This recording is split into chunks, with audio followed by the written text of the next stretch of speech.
नमस्कार जी, उत्तर प्रदेश उत्तराखंड देख रहे हैं आप। मैं हूं कुंदन जमैर। 2024 के लोकसभा चुनाव में अभी वक्त है, लेकिन चुनाव से पहले राजनीतिक दलों की लड़ाई तेज हो गई है।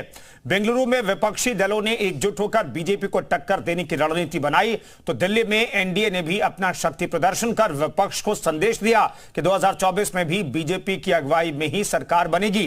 बीजेपी केंद्र में लगातार तीसरी बार जीत की हैट्रिक बनाने की तैयारी में है और इसके लिए संगठन को मजबूत बनाने की कवायद भी शुरू की गई है। बीजेपी के पाले में अब सुभाषपा भी आ गई है, तो एसपी विपक्षी दलों के गठबंधन इंडिया की जीत का दावा कर रही है। आज इस मुद्दे पर चर्चा करेंगे। 24 का रण यूपी किसके संग? मंगलवार को एनडीए की बैठक में करीब 39 दल शामिल हुए। बैठक में लोकसभा चुनाव को लेकर गहनता से चर्चा हुई। इस बैठक के बाद पीएम मोदी ने सभी पार्टियों को संबोधित किया, जिसमें उन्होंने सबसे पहले विपक्ष की एकजुटता पर हमला बोला।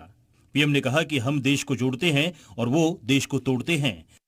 हम देश के लोगों को जोड़ते हैं, वो देश के लोगों को तोड़ते हैं। अपने संबोधन में पीएम मोदी ने दावा किया कि 2024 में तय है कि एनडीए का वोट शेयर 50% से भी ऊपर जाएगा। एनडीए का हर सहयोगी जो मेहनत कर रहा है, उससे तय है कि 24 में एनडीए का वोट शेयर 50% से भी ऊपर जाएगा। आपकी मेहनत रंग लाने वाली है, मैं विश्वास से कहता हूं। 2024 में एनडीए से मुकाबला करने के लिए विपक्षी दलों ने अपने गठबंधन का नाम Indian national developmental inclusive alliance नाम दिया है। शॉर्ट में इसका मतलब इंडिया है। बेंगलुरु में 2 दिनों तक चली बैठक के बाद सभी 26 दलों ने इंडिया नाम पर सहमति बनाई। लड़ाई एनडीए और इंडिया के बीच में है, नरेंद्र मोदी जी और इंडिया के बीच में है। गठबंधन के नए नाम पर टीएमसी के सांसद डेरेक ओब्रायन ने ट्वीट करके लिखा, चक दे इंडिया। पश्चिम बंगाल की मुख्यमंत्री ममता बनर्जी ने भी कहा कि देश को बीजेपी से बचाना होगा। इंडिया को बचाना है, देश को बचाना है। भाजपा तो देश बेचने का सौदागिरी कर रहा है। बेंगलुरु में विपक्ष की बैठक लगातार 2 दिनों तक चली। इंडिया गठबंधन की अगली बैठक मुंबई में आयोजित की जाएगी, लेकिन अभी तक इस मीटिंग की तारीख तय नहीं है। तो मुकाबला अब तय हो गया है। मुकाबला होगा एनडीए वर्सेस इंडिया का। इंडिया दरअसल विपक्षी दलों का गठबंधन है, बेंगलुरु में तय किया गया है और यह भी तय किया गया है कि बिना किसी पीएम फेस के विपक्ष जो है चुनाव में उतरेगा। यह सामूहिक फैसला लिया गया है। इस मसले पर बातचीत करने के लिए तमाम मेहमान हमारे साथ जुड़े हैं, उनसे हम बातचीत करेंगे और समझेंगे कि उत्तर प्रदेश दरअसल किसके साथ है। उत्तर प्रदेश को टटोलना बेहद जरूरी है। उत्तर प्रदेश में ऐसा लग रहा है कि बीजेपी मजबूत स्थिति में दिखाई दे रही है, लेकिन क्या समाजवादी पार्टी किसी गठबंधन के जरिए कोई टक्कर दे पाएगी, अपने आप में सवाल है। बीजेपी प्रवक्ता अशोक पांडे जी हमारे साथ मौजूद हैं। इसके अलावा सपा प्रवक्ता प्रोफेसर भुवन भास्कर जोशी जी हमारे साथ जुड़ेंगे। कांग्रेस प्रवक्ता सचिन रावत हमारे साथ मौजूद है। सुभाषपा प्रवक्ता सुनील अर्कवंशी हमारे साथ मौजूद हैं। अशोक पांडे साहब, अब तो लड़ाई स्पष्ट हो गई है कि इंडिया वर्सेज एनडीए है। उत्तर प्रदेश लेकिन किसके साथ है, यह बड़ा सवाल है, क्योंकि उत्तर प्रदेश जिसने जीत लिया उसकी केंद्र में सरकार लगभग बननी तय हो जाती है। देखिए, आपको बता दें कि समाजवाद के प्रवर्तक डॉक्टर राम मनोहर लोहिया जी कहा करते थे, जिसके जो अखिलेश जी की पार्टी जो उनका नाम लेती है, लोहिया जी कहते थे कि इस मुल्क के अंदर इंडिया बनाम भारत की लड़ाई है। भारत गांव में रहता है, उसकी समृद्धि का रास्ता मेनू से जाता है और इंडिया 20% मात्र उच्च घरानों का है। आज सामने दिखाई दे रहा है। अंग्रेज आए थे, उन्होंने कंपनी का नाम रखा ईस्ट इंडिया कंपनी और उन्होंने भारत पर कब्जा करने का प्रयास किया, देश को गुलाम बनाने का। फिर आज इंडिया का निर्माण हुआ है। निश्चित तौर पे हिंदुस्तान की जनता जानती है कि भ्रष्टाचार एक जगह है, चोर मचाए शोर है, कहीं कुछ होने वाला नहीं है। उत्तर प्रदेश में तो निश्चित तौर पे हम 80 की 80 सीटें जीतेंगे, क्योंकि इंडिया बनाम भारत की लड़ाई है। अब भारत गांव में बसता है।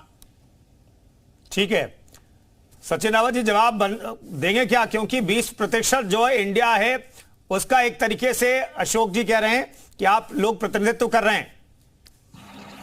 देखिए जयप्रकाश जी, मैं तो अशोक जी को बड़ा अच्छा वक्ता और मानता था, लेकिन कम से कम अशोक जी को ये भी पता होना चाहिए कि जो प्रधानमंत्री हैं वो भी अपनी ट्विटर की वॉल पे प्राइम मिनिस्टर ऑफ इंडिया लिखते हैं, और जो योजनाएं निकालते हैं उसमें स्टार्टअप इंडिया होता है, साइनिंग इंडिया होता है, स्किल इंडिया होता है। तो क्या इंडिया को इंडिया नाम लेने से आपको परहेज है? अगर आपको परहेज है तो आपको पाकिस्तान चले जाना चाहिए था, चीन चले जाना चाहिए था, नेपाल चले जाना चाहिए था। आपको मालूम होना चाहिए कि जो भारत है वही इंडिया है और इंडिया ही भारत है।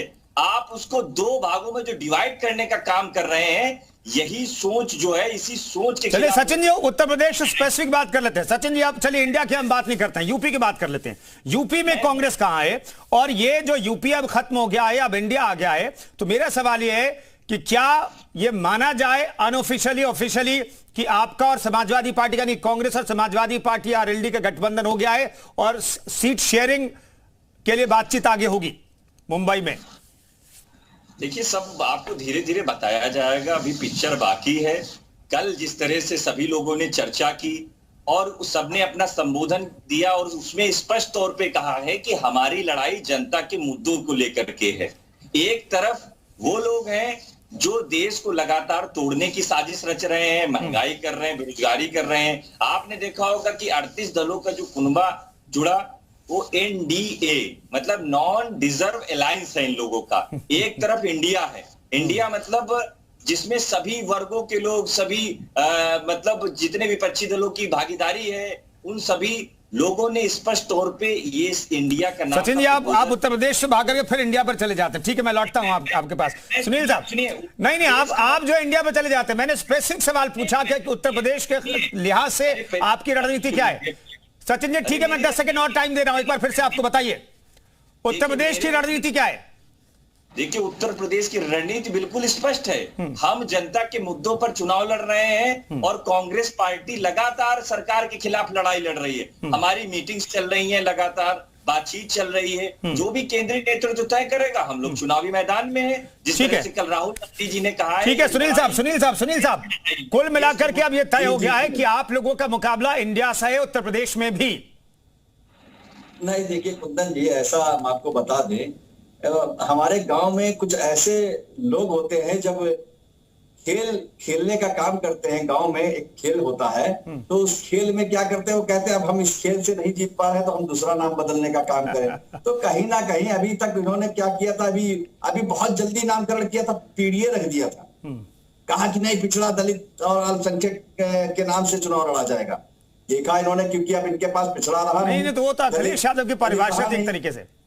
नहीं, सुन लीजिए, हाँ, ठीक है, दलित रहा नहीं इनके पास, अल्पसंख्यक अब इनके पास आने वाला नहीं। तो ये चाहे कहीं पर भी नाम बदलने की कोशिश करे, कहीं पर जाकर मीटिंग करने की कोशिश करे, मगर अब इनका उत्तर प्रदेश में जो 80 सीटें हैं, उनमें से एक भी सीट इनका ये गठबंधन जीतने वाला नहीं है, क्योंकि यहाँ पर माननीय राष्ट्रीय अध्यक्ष श्री ओम प्रकाश राजभर जी की ताकत अब एनडीए के साथ में जुड़ी हुई है, माननीय श्री संजय निषाद जी की ताकत जुड़ी हुई है, माननीय अनुप्रिया पटेल जी की ताकत जुड़ी है।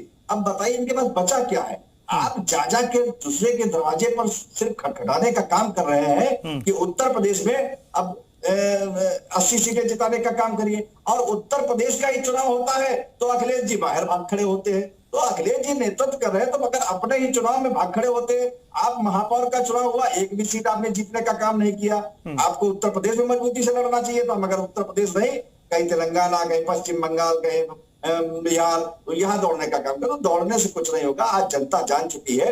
आप लोग ये लूट तंत्र जो है, एक लूट गठबंधन बनाने जा रहे हैं, लोकतंत्र को जो है लूटने की आपकी साजिश है कि आप लोग जो है इसका नाम बदल ले या कुछ भी बदल ले, अब आपके हाथ कुछ भी आने वाला नहीं है। आज उत्तर प्रदेश के अंदर 80 की 80 सीटें इस एनडीए के गठबंधन में जीतने का काम किया जाएगा और इन लोगों को खुद मुंह की खानी पड़ेगी कि हमने आज ये नाम बदला।